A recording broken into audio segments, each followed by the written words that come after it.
Bueno, ha llegado nuestro momento favorito. Hemos cerrado las computadoras, nos relajamos un ratito. Nos gusta mucho recibir a nuestra amiga y compañera Roxy Diablo, que bien nos dijo hoy, totalmente adherida al paro docente. No así su ausencia en la columna de todos los miércoles, claro que no. Pero sí acompañando ahí el paro. ¿Cómo va, Roxy? Bien, ¿cómo están, compañeros? Muy bien. Muy bien. Sí, justo les estaba comentando que como trabajo en muchísimas escuelas secundarias de la ciudad de La Plata y sus alrededores, es muy común ahora por WhatsApp en la encuesta, ¿no? Quién se adhiere, quién no se adhiere. Entiendo que es por una cuestión organizativa, ¿no? Claro. Que tienen los directivos, y era muy impresionante. Era, no sé, 25 adhiero y un no adhiero. Y cada vez se está viendo más. Tal vez en las primeras convocatorias a paros al inicio del año no había tanta adhesión, y en este momento del año la verdad se hace es insostenible. Que sí, se hace insostenible y hay mucha adhesión porque, bueno, son muy justos los reclamos y merecemos una recomposición salarial y, bueno, también situaciones que están en las escuelas siempre reclamadas por parte de los gremios docentes. Así que ahí estamos adhiriendo al paro, pero bueno, igual acá presentes. Me encanta. ¿Qué nos traes hoy? La columna sobre literatura infantil y juvenil. Hoy voy a traer un libro que está inspirado en leyendas y mitos, y antes de escuchar un audio que le preparé a Manu, quería preguntarles a ustedes, ¿quién les contaba cuentos cuando eran muy, muy peques? No que les leían un libro, que le contaban un cuento. A mí mi papá. Ajá. Mi papá. Inventaba, pero totalmente inventados. Sí. ¿Y vos te acordás de alguno en particular? No, pero me acuerdo de que la característica era que eran muy disparatados. Claro, porque lo seguía haciendo sobre la marcha. Claro, o eran cuentos tradicionales que de repente te saltaba con otra cosa, esas movidas. Me inventaba canciones también, de todo. Qué era genio. Una cosa ahí media lúdica para entretenerme y hacerme dormir, ¿no? Muchas veces. Claro, muchas veces la fábula y el mito, como resignificado de manera personal, tiene una estructura que permite ir inventando sobre la marcha. ¿Y vos, Facu? No, era yo el que le contaba a mi hermano más chico. ¡Ay, qué hermoso! Sí, no, lo mío fue más de... Yo me leía solo, soy un lobo solitario toda la vida. Y hoy hago lo mismo con Mari, lo mismo similar. Cuando no se puede dormir le invento así cosas pavadas hasta que me doy cuenta que no me está dando más bola. Y sí, yo hablo y hablo. Bueno, es muy lindo esto que estás diciendo, porque hay algo en el entorno íntimo y en el entorno familiar que tiene que ver con la narración oral, con el contar historias, con recuperar estos seres que son mitológicos, estos amigos invisibles, y transformarlos en cuentos. Y bueno, un poquitito sobre eso va el libro que traje hoy, que es el libro de los cuentos invisibles, cuya autora es Euge Miqueo, ilustrado por Jouli Di Marco. Te tengo que decir, Roxy, que estás con un nivel estético últimamente de las propuestas que nos traes. Sí. Ay, altísimo, Es muy hermosa la edición muy de este lindo. libro, que es de editorial Muchas Nueces. Quiero hacer una mención especial sobre este editorial, porque es un nodo cooperativo de producción de obras literarias. Y en particular, que forma parte de la colección La Hormiga Gigante. Vieron que todas las editoriales tienen diferentes colecciones. Este es un libro que está editado en imprenta mayúscula. Y generalmente los libros de esta colección de Hormiga Gigante son cuentos y leyendas que están enfocados en la palabra escrita, pero sobre todo enfocados en los juegos del lenguaje y en la variedad de historias. Combinan humor y fantasía para los pequeños lectores, que ayuda muchísimo. Parece algo menor, pero a mí me llamó mucho la atención cuando vi la tipografía que tiene el libro. Es que es como... Imprenta mayúscula, exactamente, Claro. Es imprenta mayúscula que facilita muchísimo la lectura de los pequeños lectores. Pero antes de meternos en las historias y los cuentos y la cantidad de cuentos que hay, tuve la oportunidad de hablar con la autora, con Euge Miqueo, que bueno, nos contó un poquito cómo fue la génesis del libro de los cuentos invisibles.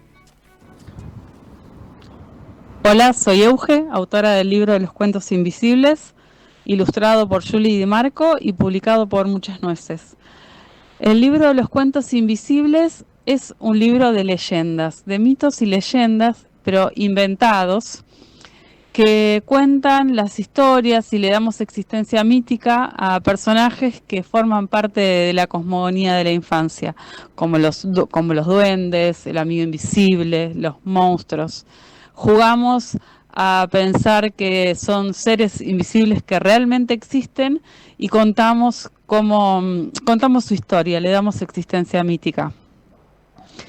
Es un libro en el que la oralidad está muy presente.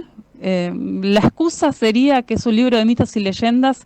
Los mitos y leyendas forman parte de la tradición popular y eran contados en forma oral, se transmitían de generación en generación en forma oral.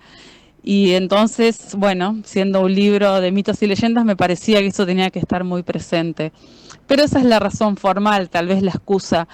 Yo creo que la realidad es que hay pocas cosas que disfrute más que estar con alguien, tomando un cafecito, comiendo algo rico y que me cuente una buena historia, que puede ser, no sé, la película que vio anoche, el libro que está leyendo, lo que hizo el día anterior, algo chiquito, no importa. Me parece que ese momento de compartir algo con otro, que alguien te esté contando, es algo que, bueno, a mí me parece hermoso y que disfruto un montón, y eso está presente en el libro.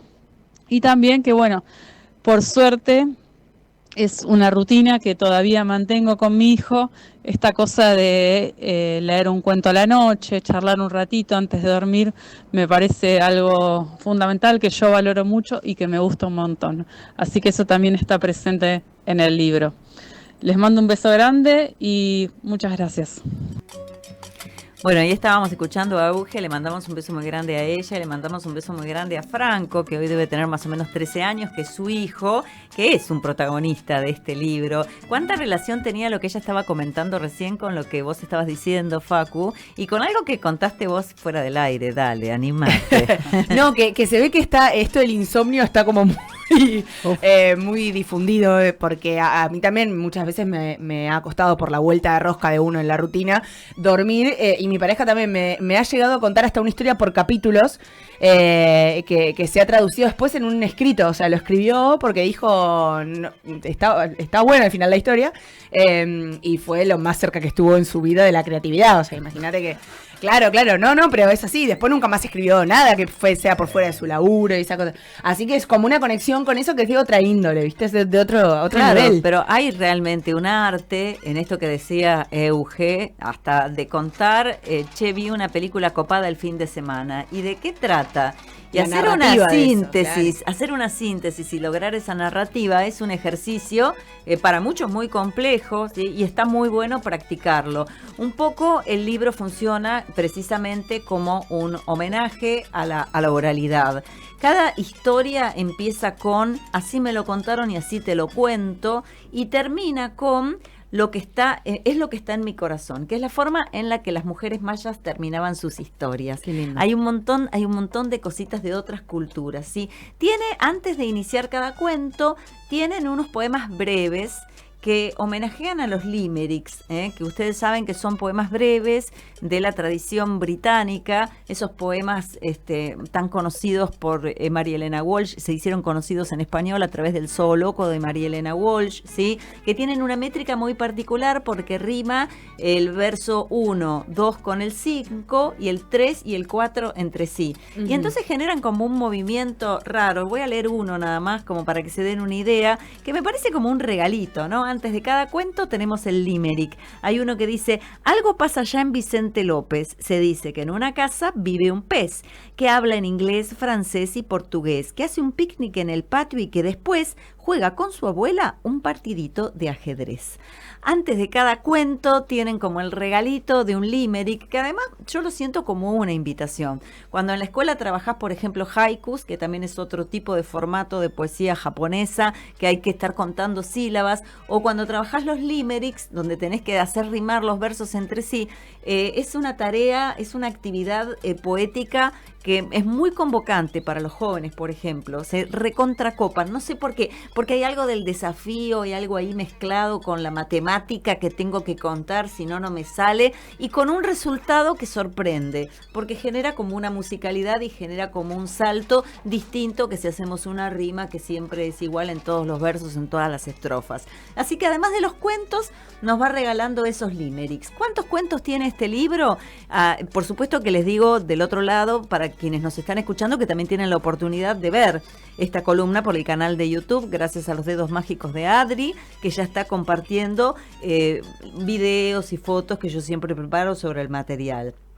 El libro tiene 7 cuentos, no voy a spoilear, pero voy a ir contando más o menos de qué van las historias, como para que se den un poco cuenta del universo que está abarcando. Tenemos Pedro Sándilas el Épico, una historia de un pueblo de narradoras y narradores en la antigua Grecia.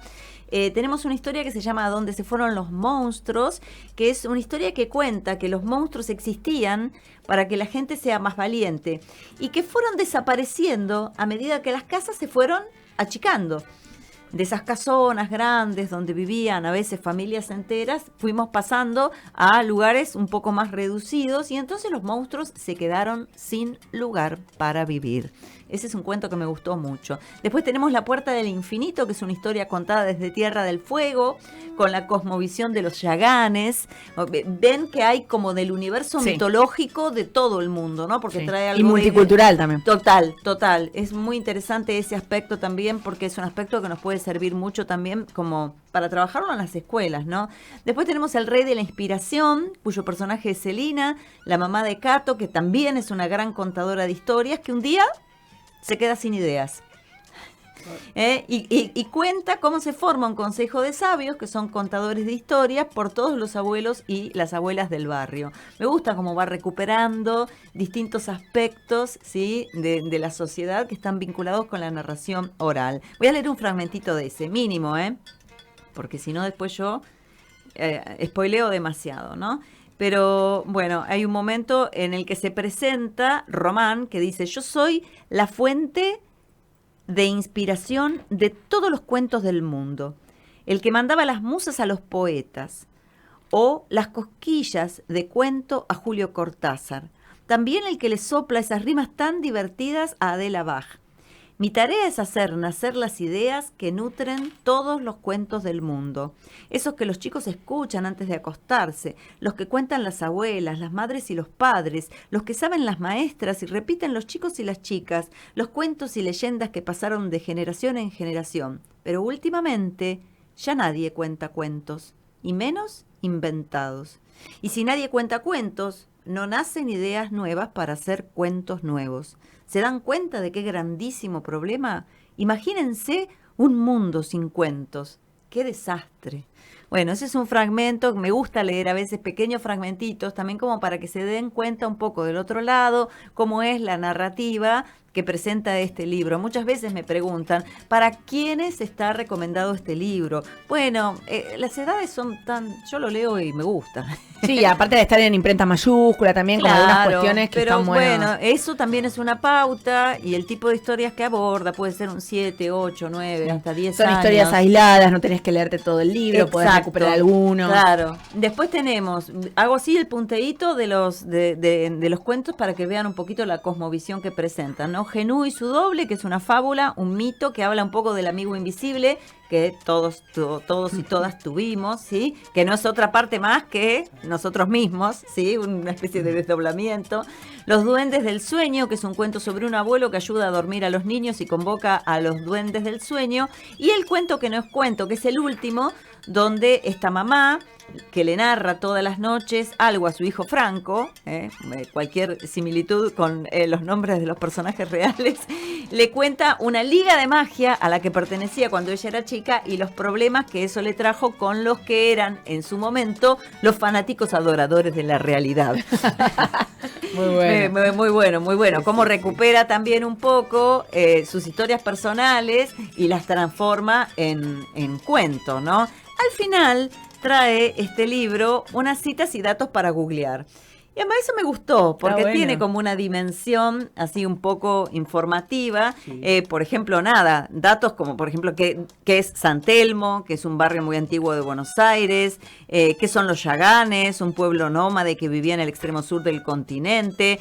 Menciona, por ejemplo, a Dailan Kifki, a Julio Cortázar, a Adela Bach, a Jorge Luis Borges, la Ilíada y la Odisea. O sea, tanto títulos de autores como títulos de obras o lugares que están referenciados en los cuentos y en las historias, están después mencionados atrás como una invitación a googlear, o sea, como una invitación a el cuento, precisamente, la narración, abre puertas, abre mundos, ¿eh? Eso es lo más interesante que tiene siempre la literatura, un poco abrir las puertas para que conozcamos el mundo, plantar esa semillita, esa palabra que te genere la duda, que te genere la inquietud, que te genere la curiosidad para seguir indagando. Tengo entonces el libro de los cuentos invisibles, historias verdaderas de un mundo fantástico, de Euge Miqueo. Quiero hacer una breve mención porque creo que Adri tiene unas imágenes hermosísimas para compartir de su ilustradora, que es Jouli Di Marco, que estuve buscando. Vieron que yo chusmeo un montón. La verdad es que chusmeo un montón antes de... ¿Querés mirarlas? Las ilustraciones. Sí. Antes de hacer la reseña. Y esta ilustradora trabaja también en el área de educación del Museo del Grabado, en Cava. Y la verdad es que las representaciones que hace de las musas, de los mitos, son muy interesantes. Son dibujos hermosísimos realmente. Las ilustraciones en este libro están en blanco y negro. Son dibujos, pero no se remite solamente a hacer, por ejemplo, una representación fantástica de un ser mitológico, sino que también hay otras ilustraciones que ilustran los otros cuentos. Por ejemplo, el cuento ese donde yo les contaba de Celina, que es la mamá que no tiene cuentos para contar, ¿no? Es una ilustradora que tiene una gran ductilidad. Siempre recalco esto de que no es un libro ilustrado, sino que son dibujos que están acompañando precisamente los cuentos, porque la edición, si bien es muy buena, digamos que no es un papel satinado a todo color, estamos hablando de más un libro que está enfocado en la lectura con un acompañamiento de imagen. ¿Te gustaron? No, mira lo que es. ¿Dónde voy? Ahí vamos. No, estoy muy lejos, pero es un abrazo espectacular. Lo vamos a describir. Vos tenés la cámara más cerca si querés, Roxy. Ahí está. Es hermoso. Sí, trabaja muchísimo. Con esa sombra. Las distintas líneas, ¿sí? Unas líneas moduladas. Un abrazo, un beso podría ser. Claro, y tenemos también ahí un abrazo y la sombra que se proyecta de esas dos personas que se están abrazando. Que bueno, esta es la ilustración de ¿qué cuento? Porque ahora ya me dejaste intrigada. De Genú y su doble. Hermosísimas ilustraciones, muy buena la propuesta de la colección Hormiga Gigante de Muchas Nueces y también el libro de los cuentos invisibles de Euge Miqueo. Búsquenlo en redes, chusmeen el catálogo. Cuando yo traigo estos nombres de editoriales que tal vez no son las tan reconocidas, está bueno meterse y poner editorial Muchas Nueces, a ver cómo es el criterio que tiene esta editorial para armar sus distintas colecciones. Y se van a encontrar con sorpresas muy interesantes. Ayer, en el programa que les recomiendo que lo busquen en nuestras redes o en el canal de YouTube de Radio Estación Sur, nos estuvo visitando María Eugenia Costa, que es la vicedirectora de la Biblioteca Pública de la UNLP, que además de tener su funcionamiento estrictamente académico para estudiantes que están estudiando en la universidad, tiene una sala infantil que la refundaron ahora a partir de febrero y están armando el catálogo de esa colección infantil y están pensando de qué forma armar esa colección. Y el enfoque va a ser precisamente trabajar con pequeñas editoriales, trabajar con editoriales autogestionadas, con editoriales independientes. Qué bueno. Porque tener libros, álbum de esos carísimos y preciosos que hay en cualquier lado es fácil, pero los modos de distribución a veces de las pequeñas editoriales son más complicados y está buenísimo poder ir a la biblioteca y tener acceso a otro tipo de material que no es el material que está tan expandido en las librerías más comunes y Total. corrientes, Sí, digamos, sí. ¿no? No esperaría menos de la UNLP. Hermoso, hermoso. Sí. Les recomiendo mucho el programa porque aparte se viene la noche de los museos, Wow. que voy a hacer por supuesto, voy a hacer una columna especial sobre Me eso. Va encanta. a ser el 16 de noviembre, la noche de los museos, y van a proponer una feria de fanzines. En la biblioteca pública de la Muy bueno, UNLP, sí. porque tienen la intención de inaugurar una fanzinoteca. Que me encanta la idea de una colección de fanzines. Así que también les recomiendo que se metan en el Instagram de Muchas Nueces, editorial Muchas Nueces, y que se metan en el Instagram de la pública, de la Biblioteca Pública de la UNLP, porque me parece que están muy buenas estas propuestas alternativas que no corren por ese sendero del mainstream, ¿no? Total. Llegan mensajitos, Roxy, nos saluda Darío Becchetti, buen día clase, dice, y Dolores Miqueo, que debe ser algo de Eugenia, Eugenia, Euge y Fran nos saluda y dice que hermoso el libro, la verdad sí, es además muy atractivo a la vista. Sí, hermoso. Tenemos una tapa de Muy color lindo. violeta, con unas ilustraciones también así como en magenta y amarillo, unos contrastes de colores que lo hacen muy, muy atractivo. Nos vamos con un Y temuquín. nos vamos con un temuki, como fue así toda la onda de mitos, de duendes y de seres fantásticos. Vamos a escuchar una versión que a mí me encanta. No sé si conocen a Feli Colina. Sí. Bueno, Una capa. hace una capa y hace unas versiones muy copadas de piezas folclóricas tradicionales, como en este caso, hablando de duendes, vamos a cerrar con la versión zarpada de Feli Colina de El Carnavalito del Duende.